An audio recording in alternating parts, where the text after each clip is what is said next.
I can't throw backhands anymore. Whether in my elbow or my back, backhands are literally a pain, and it's not getting any better. Now, you might think it's a bit dramatic to give up throwing them entirely, but bear with me because I have a plan, and I think it makes sense. Hey everyone, it's Greg from Six Sided Discs, and allow me to explain. I started playing disc golf again in 2020, and like most players getting into the sport, I saw steady and substantial improvement in both distance and accuracy. But over the last 2 years or so, I've hit a plateau. I wasn't throwing any farther, and the only thing that really improved in my game was putting, due in no small part to our 10,000 subscriber special, where I did 10,000 putts. Unfortunately, rather than finding improvement at the end of this plateau, things have gone downhill. From late 2023 through basically all of 2024, I had a moderate pain in my elbow on almost every backhand throw. It was so bad that I DNF'd the first tournament that I tried to play in years. And this elbow pain made both playing and recording very frustrating. But perhaps the worst thing about it is how inconsistent it was. I could play around here, around there, and have no trouble, but then all of a sudden it would start to hurt and get worse and worse until I took a week or two off. So I canceled any plans I had for tournaments or leagues and focused on saving my arm for these videos. But recently I had another hiccup in those plans, because while throwing in a few recent videos, I've started having increasing pain in my lower back.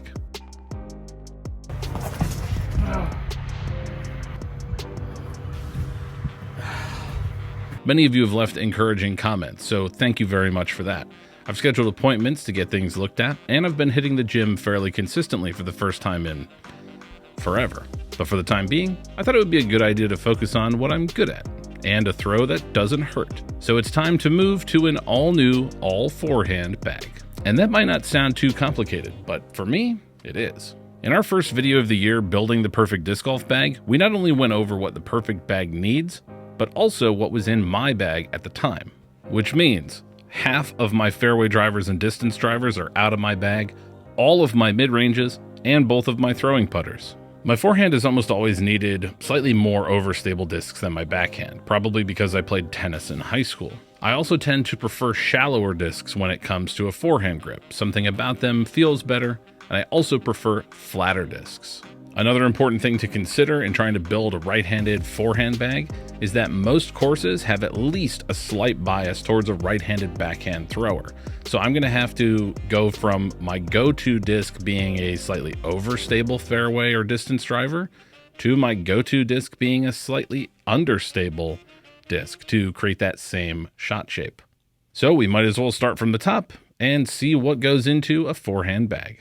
Now there are exactly 4 discs in my bag that I might throw on backhand, and 2 of them are my putting putters, which are unchanged from before, a pair of Electron Firm Pixels from Axiom. Yes indeed, it's been a while since our 10,000 subscriber putathon, but my putting is still feeling great, as you can see here and here. So the Pixels are definitely staying in the bag. The next disc I might use on backhands is the same backhand approach I was using before, the Jester Disc Golf Wild Thing in grippy glow plastic. It's a chunky, grippy, overstable approach disc. The Wild Thing's great for headwind putts, and of course for backhand approaches.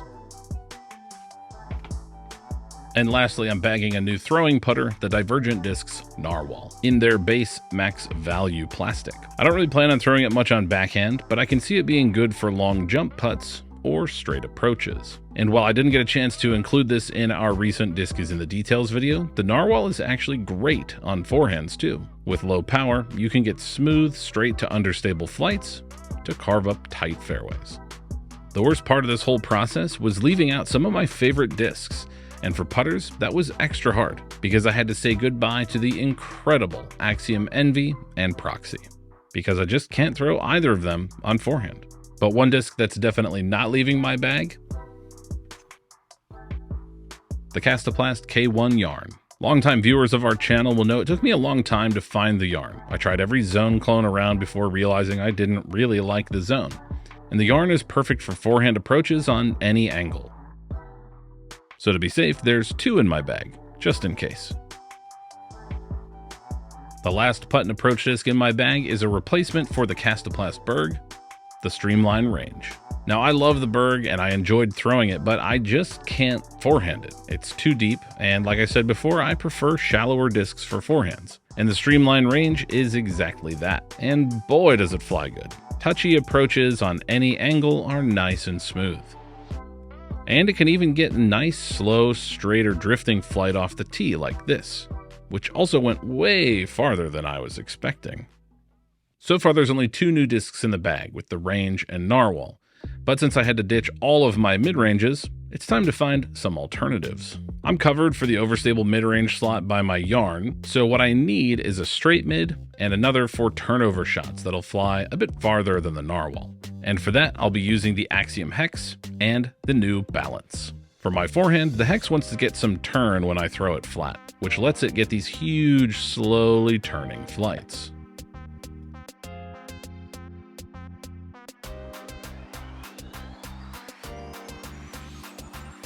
The Balance, on the other hand, is my straight mid-range. It can hold straight a lot longer than the Hex for me, and it usually has just a little bit of late fade. But of course, if you throw the Balance on more hyzer, it can definitely fly nice and overstable.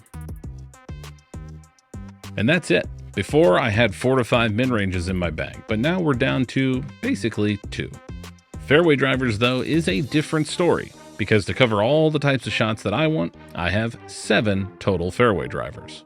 Starting with my 7 speeds, it's one of the only discs that's staying in the bag, the Discmania FD1. In this color glow plastic, it's beefy, and it flies like a super overstable T-bird. Thrown on anhyzer, it smoothly fights out, allowing me to carve up different lines on different fairways. If you throw it on hyzer, it pushes right and gets a nice big skip. So I can birdie this hole for one of the first times ever. My other 7 speed is the first run Cigarra from Discraft. A bit less overstable than the FD1, the Cigarra is great for hyzer flip shots that drift before fighting back. Probably not something I'll rely on for narrow fairways, but when there's enough airspace, the Cigarra is good to go. Next up, for straighter forehand shots, I have the Axiom Prism Neutron Trance. Rated at 8.5 -2.1, it's actually pretty overstable, at least on my backhand. But on forehand, it likes to fly nice and straight before a gentle fade. And they only just recently announced a stock run of these, so I'm excited to try those out as well. The first of my 9-speed drivers is this Innova Big Germ Thunderbird. And to put it simply, this is a workhorse overstable fairway driver. Great in the wind and for hitting specific lines or gaps with reliable fade.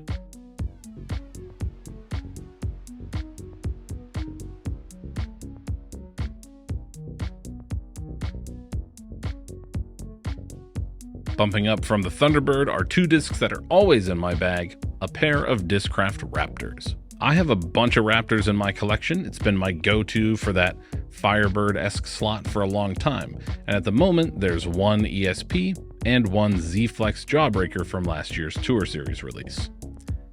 I like them both for increasingly overstable shots that get right. And I trust them to hit specific gaps in the woods as well.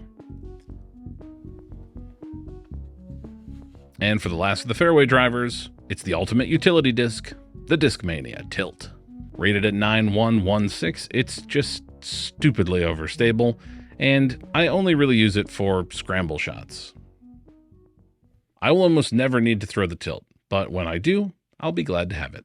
Moving on to distance drivers, and this is another slot that has changed considerably. As I mentioned before, I'm really picky about what feels good on my forehand, so it took some time to weed out and find the discs I was looking for here. First up is my most understable distance driver, the Climo Discs Osprey. This prototype is in the Victory line, which feels and looks a lot like Discraft's Z plastic, though I would say it's just a little bit softer. And rated at 10.6 -3.1, this is replacing my Avenger SS. And for good reason, because I can get basically the same flight as the Avenger SS gave me on backhand, but importantly, going in the other direction. Here, the Osprey pushes farther and farther to the left. And if you think about how many courses are designed for right-handed backhand throwers, I'm going to need this type of shot. And if you put the Osprey even higher in the air, it can glide even farther. A slight bump up in stability from the Osprey is the Innova Gorgon. The Gorgon is rated 10.6, -2.1, and it feels just a little more controllable for me than the Osprey, which makes it ideal for tighter fairways like this one. In the case of both of them, I don't feel like I have to throw them very hard to get that turnover, which I think is going to be really important for control. Again, moving slightly up in stability, we have the MVP Proton Trail. Here in their Proton plastic, it's not quite as straight as it was for me on backhand, but the trail gets effortless distance and will be ideal in calm conditions.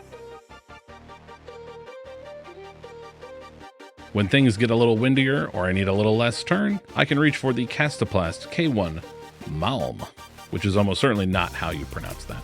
Rated at 10.402.5, the Malm is definitely nowhere near as overstable as the Thunderbird, despite the similar flight numbers, but it is great for a slight turn with more fade than the trail, like on this hole here. Next up is my go-to tailwind distance driver, the Horizon S-Line DD2 from Discmania. Formerly the Enigma from Discmania's Evolution line, the DD2 has now been added to their Originals line, which means you can get it in their excellent S-Line plastic. With flight numbers of 13.5, -22, I didn't really expect it to have quite as much stability as it did. But once again, for tailwind distance shots like this, it's going to fly just fine.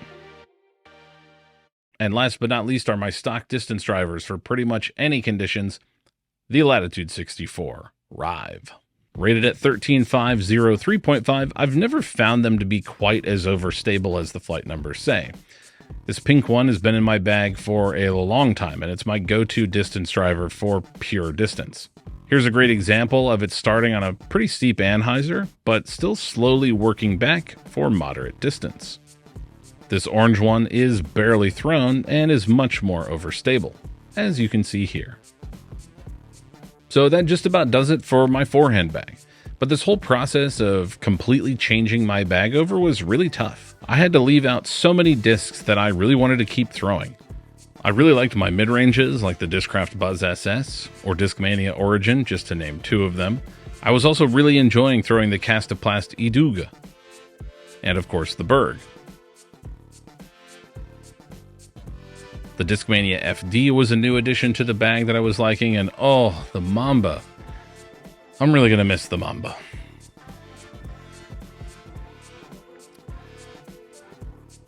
But I've always had this weird thing where basically none of the discs in my bag work for forehand and backhand. It's only one or the other.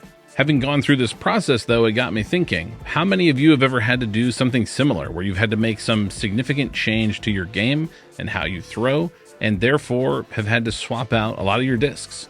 Tell us about your experience in the comments below. And also comment below your favorite forehand disc, because I'm sure I'll be needing some recommendations in the near future. For Six Sided Discs, I'm Greg. We'll see you in the next one. Next up for straighter shots.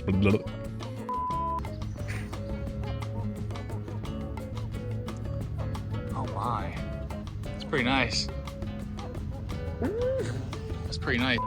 But perhaps the worst thing about it is how inconsistent it was. I could play around here, around there, and have no trouble, but then all of a sudden it would start to hurt and get worse and worse until I took a week or two off.